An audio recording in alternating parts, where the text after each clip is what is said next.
നമസ്കാരം, very good morning. 24ന്റെ എല്ലാ പ്രിയപ്പെട്ട പ്രേക്ഷകർക്കും ന്യൂസ് ബ്രേക്സിലേക്ക് സ്വാഗതം.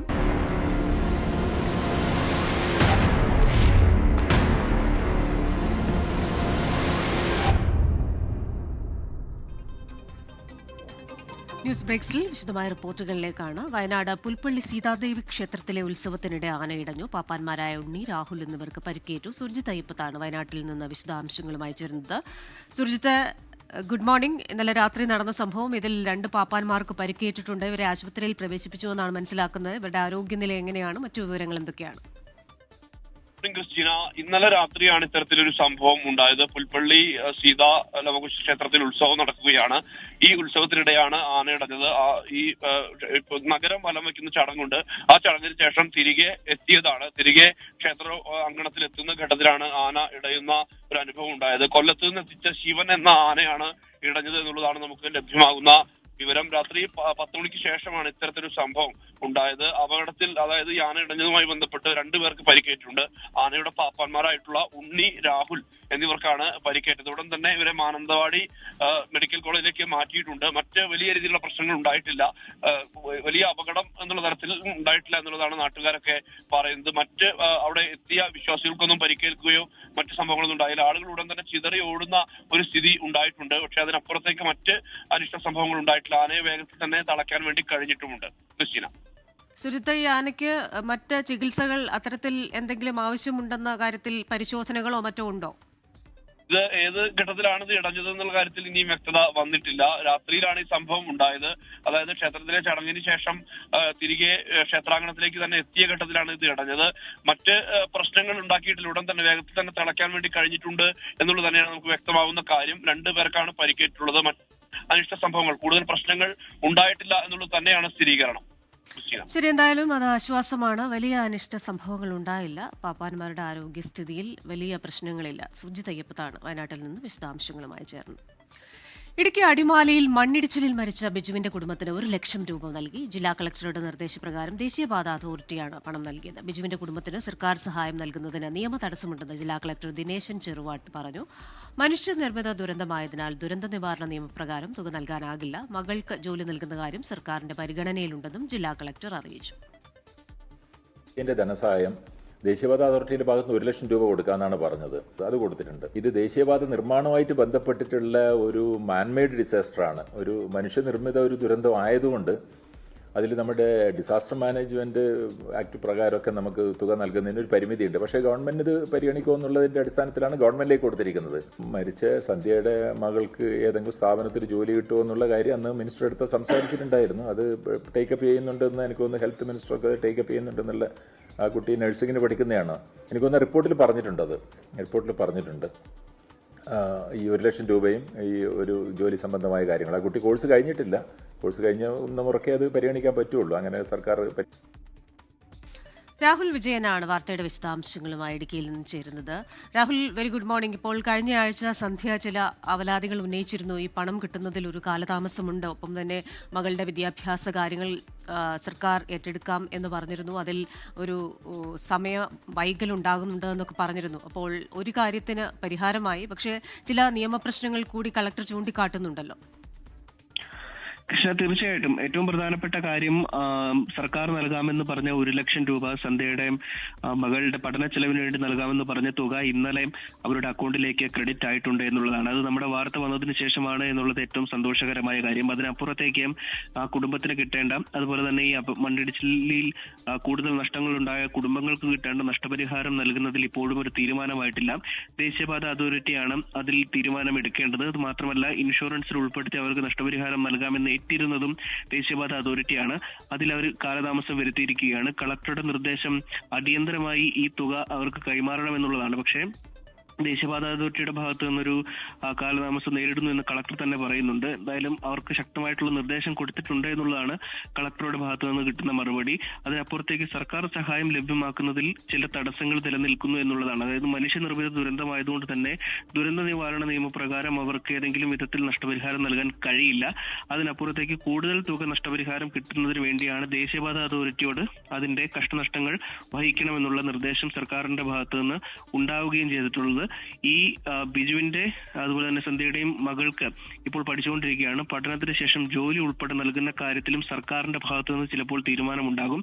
ഇതെല്ലാം കാണിച്ചുകൊണ്ട് സർക്കാർ സഹായവും അതുപോലെ തന്നെ മകളുടെ ജോലി ഉൾപ്പെടെ കാണിച്ചുകൊണ്ട് കളക്ടറുടെ റിപ്പോർട്ട് സർക്കാരിൽ സമർപ്പിച്ചിട്ടുണ്ട്. അതിൽ ഇനിയും തീരുമാനം ഉണ്ടായിട്ടില്ല. ആ തീരുമാനം ഉടൻ തന്നെ ഉണ്ടാകും എന്നുള്ളതാണ് കളക്ടർ വ്യക്തമാക്കുകയും ചെയ്തിട്ടുള്ളത്.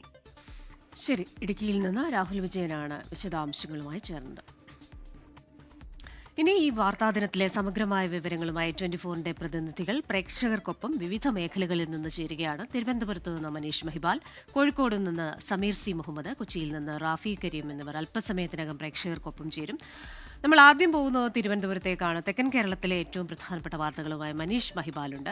Manish, very good morning. തെക്കൻ കേരളത്തിൽ നിന്ന് ചില വാർത്തകൾ നമ്മൾ ഇന്ന് പ്രതീക്ഷിക്കുന്നുണ്ടല്ലോ. അതിൽ ഏറ്റവും പ്രധാനപ്പെട്ടത് ഈ ശബരിമല സ്വർണ്ണക്കൊള്ളയിൽ ശാസ്ത്രീയ പരിശോധനാ ഫലം SIT കാക്കുന്നു എന്നതാണ്. ഒപ്പം തന്നെ പത്മകുമാറിനെതിരെ പ്രത്യേക അന്വേഷണ സംഘം ചില കണ്ടെത്തലുകൾ നടത്തിയിട്ടുമുണ്ടല്ലോ. ചെമ്പെന്ന് അത്തരത്തിൽ എഴുതി ചേർത്തതാണ്, തിരുത്തലുകൾ വരുത്തി, തന്ത്രി അനുമതി നൽകിയിട്ടില്ല തുടങ്ങിയ കാര്യങ്ങൾ പറയുന്നുണ്ട്.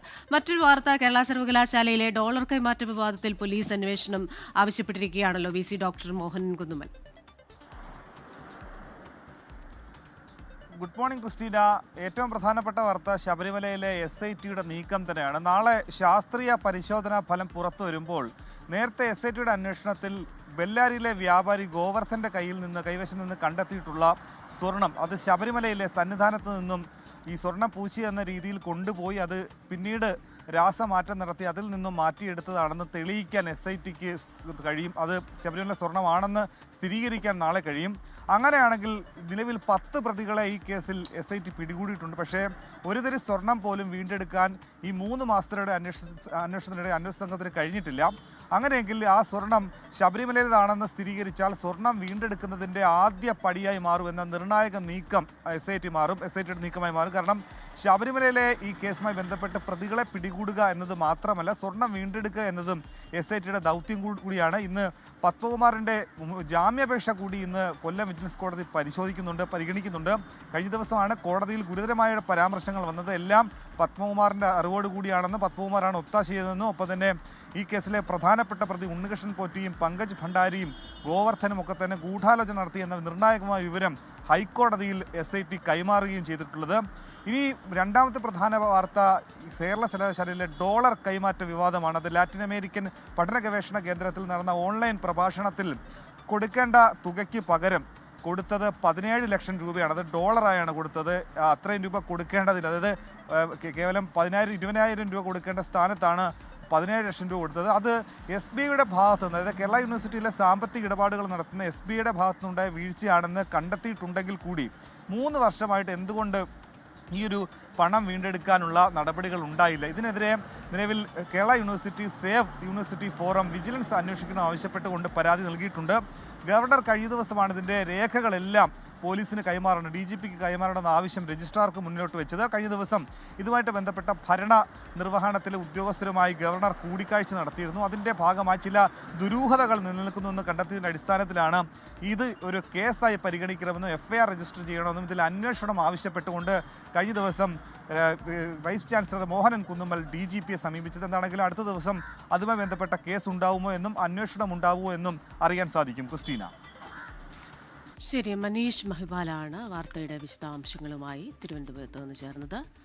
ശബരിമലയിൽ വൻ കവർച്ചയ്ക്ക് പ്രതികൾ പദ്ധതിയിട്ടെന്ന പ്രത്യേക അന്വേഷണ സംഘം ശ്രീകോവിലിലെ മറ്റ് സ്വർണ്ണ ഉരുപ്പടികളും കവർച്ച ചെയ്യാൻ ഉണ്ണികൃഷ്ണൻ പോറ്റിയും പങ്കജ് ഭണ്ഡാരിയും ഗോവർദ്ധനും ആസൂത്രണം നടത്തി. കേസ് കോടതിയുടെ പരിഗണനയിലിരിക്കെ പ്രതികൾ ബംഗളൂരുവിൽ രഹസ്യമായി കൂടിക്കാഴ്ച നടത്തി തെളിവുകൾ നശിപ്പിക്കാൻ ശ്രമിച്ചെന്നാണ് SITയുടെ കണ്ടെത്തൽ. സ്വർണ്ണക്കൊള്ളക്കേസിലെ പ്രതി ഗോവർദ്ധന്റെ ജാമ്യാപേക്ഷ എതിർത്തുള്ള സത്യവാങ്മൂലത്തിലാണ് SITയുടെ വെളിപ്പെടുത്തൽ. ബെല്ലാരിയിലെ ജ്വല്ലറി ഉടമ ഗോവർദ്ധനും സ്മാർട്ട് ക്രിയേഷൻ CEO പങ്കജ് ഭണ്ഡാരിയും ഉണ്ണികൃഷ്ണൻ പോറ്റിയും ചേർന്നാണ് സ്വർണ്ണക്കൊള്ള ആസൂത്രണം ചെയ്തത്. കേസ് കോടതിയുടെ പരിഗണനയിലിരിക്കെ പ്രതികൾ ബംഗളൂരുവിൽ രഹസ്യമായി കൂടിക്കാഴ്ച നടത്തി. തെളിവുകൾ നശിപ്പിക്കുന്നതിനായിരുന്നു കൂടിക്കാഴ്ച. CDR പരിശോധനയിൽ ഇക്കാര്യം വ്യക്തമായിട്ടുണ്ട്. ശബരിമലയിലെ മറ്റ് അമൂല്യ വസ്തുക്കളും തട്ടിയെടുക്കാൻ സംഘം ശ്രമിച്ചുവെന്നും SIT കണ്ടെത്തി. കവർച്ചയിൽ ഗോവർദ്ധന് മുഖ്യ പങ്കുണ്ട്. പ്രായച്ചിത്തമായി ഗോവർദ്ധൻ സ്വർണവും പണവും നൽകിയത്. എന്നാൽ പണം നൽകിയത് ദേവസ്വം ബോർഡിനല്ല, എക്സിക്യൂട്ടീവ് ഓഫീസറുടെ പേരിലാണ് പണം കൈമാറിയതെന്നും SIT കണ്ടെത്തി. 1999 സ്വർണം പൂശിയതിനെക്കുറിച്ച് ഗോവർദ്ധന് അറിവുണ്ടായിരുന്നു. 95 മുതൽ ശബരിമലയിലെ സ്ഥിരം സന്ദർശകനായിരുന്നു ഗോവർദ്ധനെന്നും SIT. പങ്കജ് ഭണ്ഡാരിയിൽ നിന്ന് സ്വർണം കൈപ്പറ്റിയത് ഗോവർദ്ധന്റെ നിർദ്ദേശാനുസരണമെന്ന കൽപേഷിന്റെ മൊഴി നിർണായകമായി. കവർച്ച പോയ സ്വർണം കണ്ടെത്താൻ വിശദമായ അന്വേഷണം നടക്കുന്നതായി SIT സത്യവാങ്മൂലത്തിൽ വ്യക്തമാക്കുന്നു. വിഷ്ണു സുരേഷ്, 24, കൊച്ചി. ഇനി മലബാറിൽ നിന്ന് ഇന്ന് പ്രതീക്ഷിക്കാവുന്ന പ്രധാനപ്പെട്ട വാർത്തകളുമായി സമീർ സി മുഹമ്മദ് കോഴിക്കോട് വന്നിരിക്കുകയാണ്. Sameer, very good morning. കഴിഞ്ഞ ദിവസം 24 കൊണ്ടുവന്ന ഒരു വാർത്ത, വയനാട്ടിൽ യുവതിയുടെ വയറ്റിൽ നിന്ന് തുണി കിട്ടിയതുമായി ബന്ധപ്പെട്ട അതിലെ അന്വേഷണം, ആ യുവതി കടന്നുപോയ വേദന, മറ്റ് ആരോഗ്യ പ്രശ്നങ്ങൾ, ഇതൊക്കെ നമ്മൾ മുന്നോട്ട് വെച്ചിരുന്നു. അപ്പോൾ ഈ കാര്യത്തിൽ ഏത് തരത്തിലുള്ള അന്വേഷണമാണ് ഉണ്ടാകുക? നടപടിക്കുള്ള സാധ്യത എത്രത്തോളമാണ്?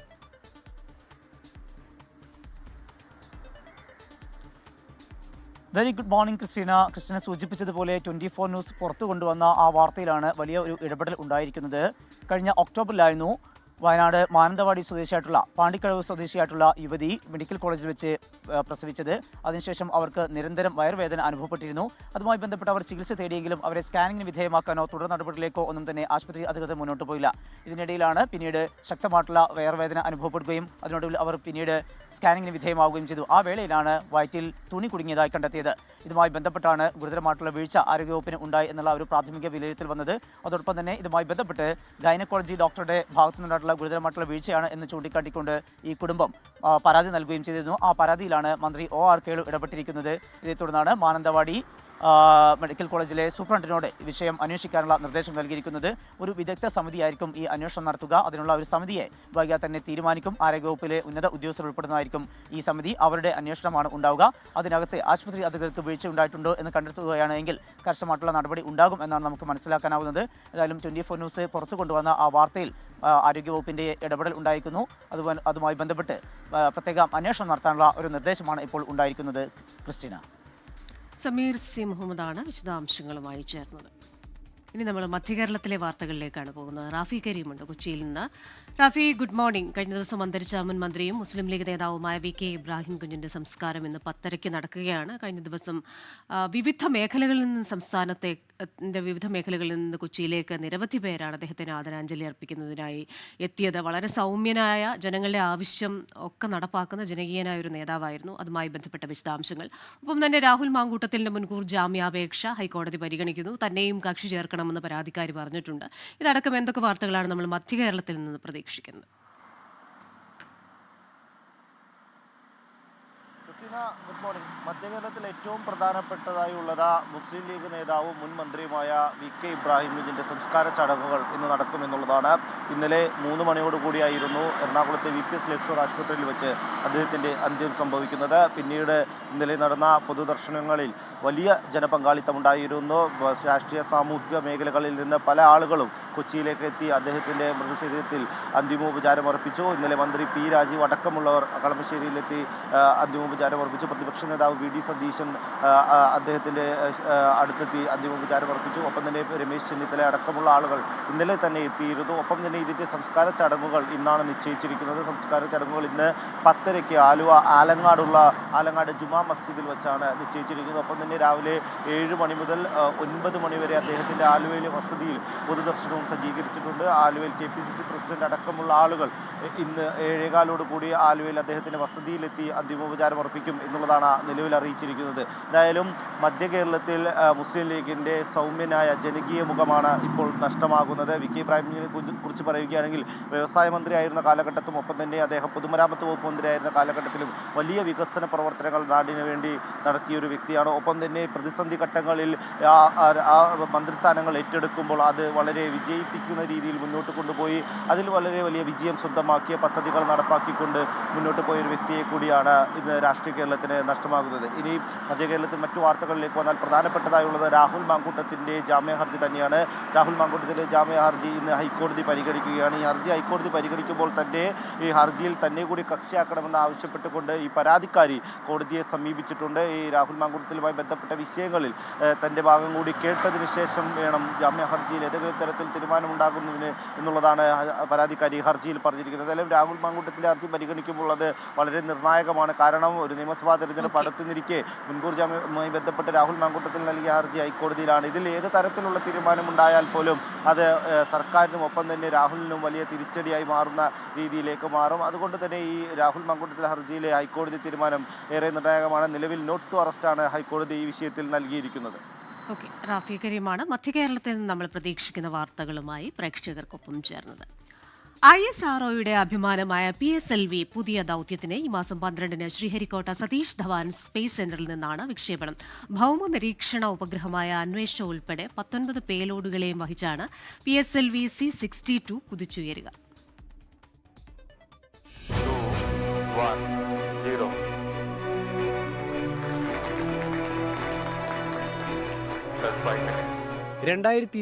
മെയ് 18 ഏറ്റവും ഒടുവിൽ PSLV വിക്ഷേപിച്ചത്. വിക്ഷേപണത്തിന്റെ 3ാം ഘട്ടത്തിലുണ്ടായ സാങ്കേതിക തകരാറ് കാരണം ആ ദൌത്യം പരാജയപ്പെട്ടിരുന്നു. എന്നാൽ 2026 തുടക്കത്തിൽ തന്നെ പുതിയ ദൌത്യം നടത്തി PSLVയെ വിജയവഴിയിൽ തിരികെ എത്തിക്കാനാണ് ISRO ലക്ഷ്യമിടുന്നത്. പോളാർ സാറ്റലൈറ്റ് ലോഞ്ച് വെഹിക്കിൾ അഥവാ PSLVയുടെ 64ാമത് വിക്ഷേപണമാണ് തിങ്കളാഴ്ച നടക്കാൻ പോകുന്നത്. ഇന്ത്യൻ ഉപഗ്രഹം അന്വേഷയെ ഭ്രമണപഥത്തിലെത്തിക്കുക എന്നതാണ് ദൌത്യത്തിന്റെ മുഖ്യ ലക്ഷ്യം. കൃഷി, പരിസ്ഥിതി തുടങ്ങിയ മേഖലകളിലെ വിദൂര സംവേദനം, മാപ്പിംഗ്, ദേശീയ സുരക്ഷ എന്നിവയെ ശക്തിപ്പെടുത്തുന്നതിനായി തദ്ദേശീയമായി വികസിപ്പിച്ച ഭൗമ നിരീക്ഷണ ഉപഗ്രഹമാണ് അന്വേഷ. കൂടാതെ സ്വകാര്യ കമ്പനികളുടേതുൾപ്പെടെ 18 ചെറു പേലോഡുകളും PSLV ഭ്രമണപഥത്തിലെത്തിക്കും. ബംഗളൂരു ആസ്ഥാനമായി പ്രവർത്തിക്കുന്ന ഓർബിറ്റൈഡ് എയറോസ്പേസിന്റെ ആയുൾ സാറ്റ്, ഇന്തോ മൗറീഷ്യസ് ജോയിന്റ് സാറ്റലൈറ്റ്, സ്പെയിനിൽ നിന്നുള്ള കിറ്റ് എന്നിവയാണ് PSLV വഹിക്കുക. അതീവ ശ്രദ്ധയോടെയാണ് ISRO തിങ്കളാഴ്ചത്തെ ദൌത്യത്തെ നോക്കിക്കാണുന്നത്. ചെറു ഇടത്തരം ഉപഗ്രഹങ്ങളുടെ വിക്ഷേപണത്തിന് ലോകത്തിലെ ഏറ്റവും വിശ്വാസയോഗ്യമായ റോക്കറ്റ് PSLV തന്നെയെന്ന് ഒരിക്കൽ കൂടി തെളിയിക്കുക എന്നതാണ് ലക്ഷ്യം. ഒപ്പം വളരെ വേഗം വളരുന്ന സ്വകാര്യ വിദേശ ബഹിരാകാശ പദ്ധതികളിൽ ഇന്ത്യയുടെ സ്ഥാനം ഉറപ്പിക്കുക എന്നതും. പ്രജൻസി Kannan, science desk, 24.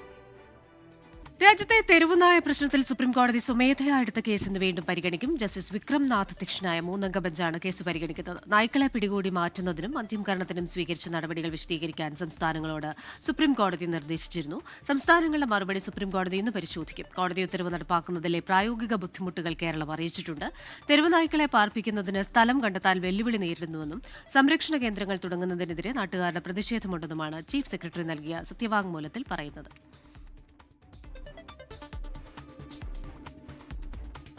Activist Sonam വാങ്ചുക്കിനെ മോചിപ്പിക്കണമെന്ന ഹർജി സുപ്രീംകോടതി ഇന്ന് പരിഗണിക്കും. വാങ്ചുക്കിന്റെ ഭാര്യ ഗീതാഞ്ജലി ആങ്മോ സമർപ്പിച്ച ഹർജിയാണ് പരിഗണിക്കുന്നത്. ലേയിലെ സംഘർഷത്തിന്റെ പേരിൽ അറസ്റ്റിലായ വാങ്ചുക്ക് ജയിലിൽ 100 ദിവസം പിന്നിടുകയാണ്. കേസിൽ ആഴ്ചയിൽ 2 ദിവസം അരമണിക്കൂർ നേരം സന്ദർശിക്കാൻ ഗീതാഞ്ജലിക്ക് കോടതി നേരത്തെ അനുമതി നൽകിയിരുന്നു. അമേരിക്കൻ സൈന്യം അറസ്റ്റ് ചെയ്യാൻ ശ്രമിക്കുന്നതിനിടെ രക്ഷപ്പെടാനുള്ള ശ്രമത്തിനിടെ വെനസ്വേലൻ പ്രസിഡന്റ് നിക്കോളാസ് മഡൂറോയ്ക്കും ഭാര്യയ്ക്കും തലയ്ക്ക് പരിക്കേറ്റതായി അമേരിക്കൻ ഉദ്യോഗസ്ഥർ കോടതിയെ അറിയിച്ചു. മുറിക്കുള്ളിലെ ഉരുക്ക് കവാടത്തിലൂടെ രക്ഷപ്പെടാൻ ശ്രമിക്കവേ ഇരുവരുടെയും തല കവാടത്തിലിടിക്കുകയായിരുന്നെന്നാണ് അധികൃതർ പറയുന്നത്. കവാടത്തിന്റെ ഉയരക്കുറവാണ് അപകടത്തിന് കാരണമായതെന്നും ഉദ്യോഗസ്ഥർ വ്യക്തമാക്കി. കോടതിയിൽ ഹാജരാക്കവേ മഡൂറോയ്ക്കും ഭാര്യ സീലിയ ഫ്ലോറസിനും പരിക്കുകളുള്ളതായി കണ്ടെത്തിയിരുന്നു. സീലിയ ഫ്ലോറസിന്റെ വാരിയെല്ലിന് ഒടിവോ ചതവോ സംഭവിച്ചിട്ടുള്ളതായി സംശയിക്കുന്നതായി ഫ്ലോറസിന്റെ അഭിഭാഷക കോടതിയെ അറിയിക്കുകയും ചെയ്തു. തലയിൽ ബാൻഡേജുകളോടെയാണ് കോടതി മുറിയിൽ സീലിയ ഇരുന്നത്. മഡൂറോയ്ക്കും പരിക്കേറ്റിട്ടുണ്ടെങ്കിലും സാരമായതല്ലെന്നാണ് റിപ്പോർട്ടുകൾ. മഡൂറോയെ പിടികൂടാനുള്ള ശ്രമത്തിനിടെ 32 ക്യൂബൻ സൈനികരും 23 വെനസ്വേലൻ സൈനികരും കൊല്ലപ്പെട്ടിരുന്നു. ഗ്രീൻലൻഡ് ഏറ്റെടുക്കുന്നതിന് അമേരിക്ക സൈനിക ആക്രമണം അടക്കം പരിഗണിക്കുന്നുണ്ടെന്ന് വൈറ്റ് ഹൌസ്. ഗ്രീൻലൻഡ് ഏറ്റെടുക്കുന്നത് അമേരിക്കയുടെ ദേശീയ സുരക്ഷാ മുൻഗണനയാണെന്നും വൈറ്റ് ഹൌസ്. ഡെൻമാർക്കിന്റെ അർദ്ധ സ്വയംഭരണ പ്രദേശമായ ഗ്രീൻലൻഡ് അമേരിക്കയ്ക്ക് വേണമെന്ന് ഇന്നലെ അമേരിക്കൻ പ്രസിഡന്റ് ഡൊണാൾഡ് ട്രംപ് പ്രഖ്യാപിച്ചതിന് പിന്നാലെയാണ് വൈറ്റ് ഹൌസിന്റെ പ്രസ്താവന.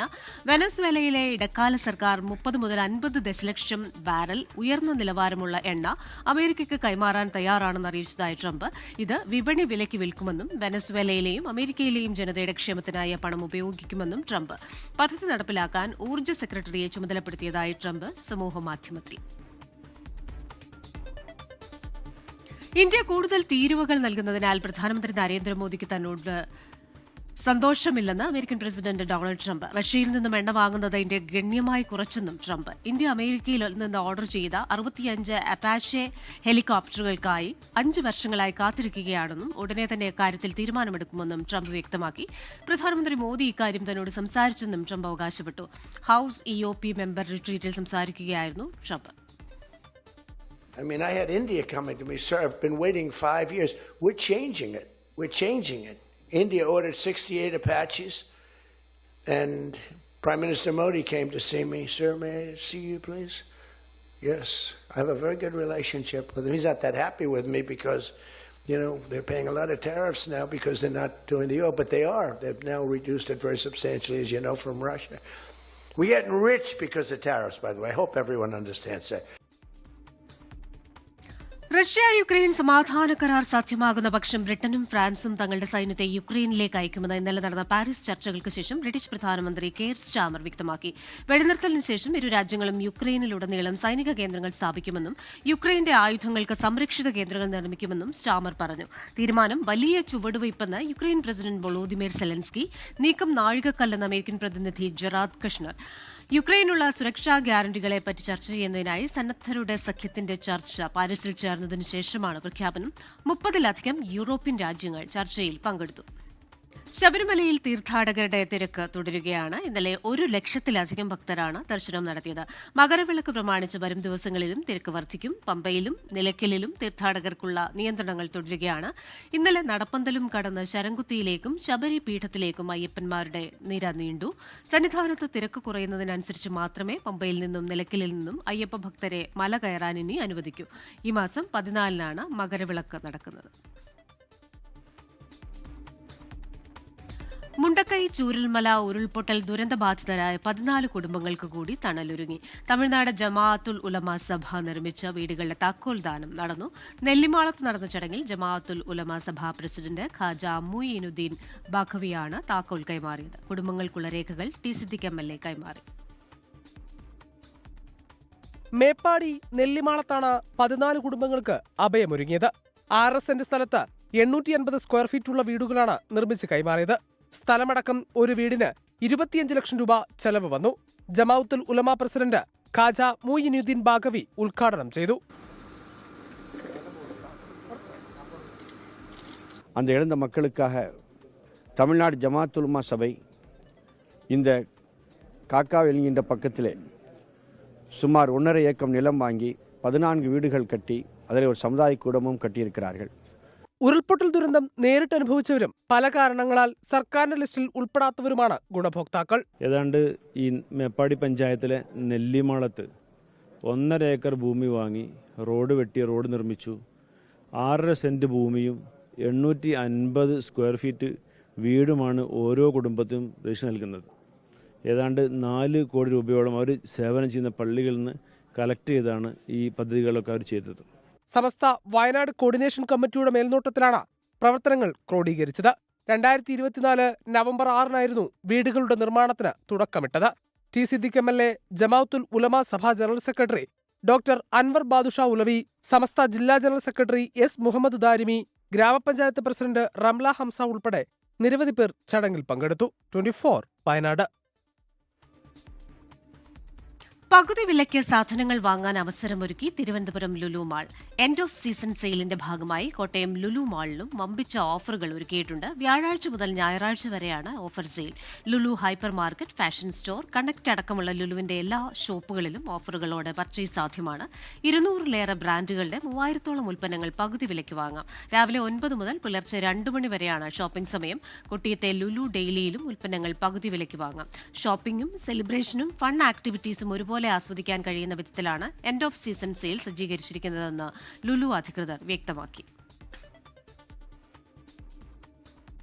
ശൈത്യകാല അവധിക്ക് നാട്ടിലേക്ക് പോയ പ്രവാസികളുടെ മടങ്ങിവരവിന് ചെലവേറുകയാണ്. വിമാന കമ്പനികൾ ടിക്കറ്റ് നിരക്ക് കുത്തനെ കൂട്ടി 3 ഇരട്ടിയിലധികം വർധനയാണ് ടിക്കറ്റ് നിരക്കിൽ ഉണ്ടായിരിക്കുന്നത്. ക്രിസ്മസ് പുതുവത്സരാഘോഷങ്ങൾക്ക് ശേഷം ഗൾഫ് രാജ്യങ്ങളിലേക്ക് മടങ്ങിവരുന്ന പ്രവാസികളാണ് ദുരിതത്തിലായിരിക്കുന്നത്. കേരളത്തിൽ നിന്നും ഒമാൻ ഉൾപ്പെടെ ഗൾഫ് റൂട്ടുകളിൽ സാധാരണ ടിക്കറ്റ് നിരക്കിന്റെ 3 ഇരട്ടി വരെയാണ് വിവിധ വിമാന കമ്പനികൾ ഈടാക്കുന്നത്. എയർ ഇന്ത്യ എക്സ്പ്രസിൽ തിരുവനന്തപുരത്ത് നിന്ന് മസ്കറ്റിലെത്തുന്നതിന് വരും ദിവസങ്ങളിൽ 126 റിയാൽ വരെയാണ് നിരക്ക്. കൊച്ചിയിൽ നിന്ന് 93 റിയാലും കോഴിക്കോട് നിന്ന് 89 റിയാലും കണ്ണൂരിൽ നിന്ന് 97 റിയാലുമാണ് ടിക്കറ്റ് നിരക്ക്. സലാം എയർ, ഇൻഡിഗോ നിരക്കുകളും ഏറെക്കുറെ സമാനമാണ്.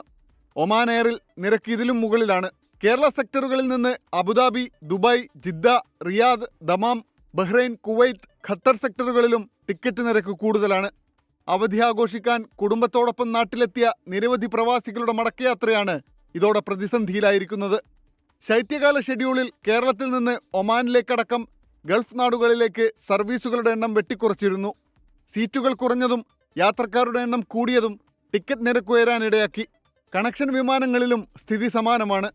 അതേസമയം ശൈത്യകാലാവധിക്ക് ശേഷം സ്കൂളുകളിൽ ക്ലാസുകൾ തുറന്നതിനാൽ പെട്ടെന്ന് തന്നെ മടങ്ങിയെത്താനുള്ള ശ്രമത്തിലാണ് കുടുംബങ്ങൾ. ബിനുവേസ് കൊട്ടാരക്കര, 24 ഒമാൻ.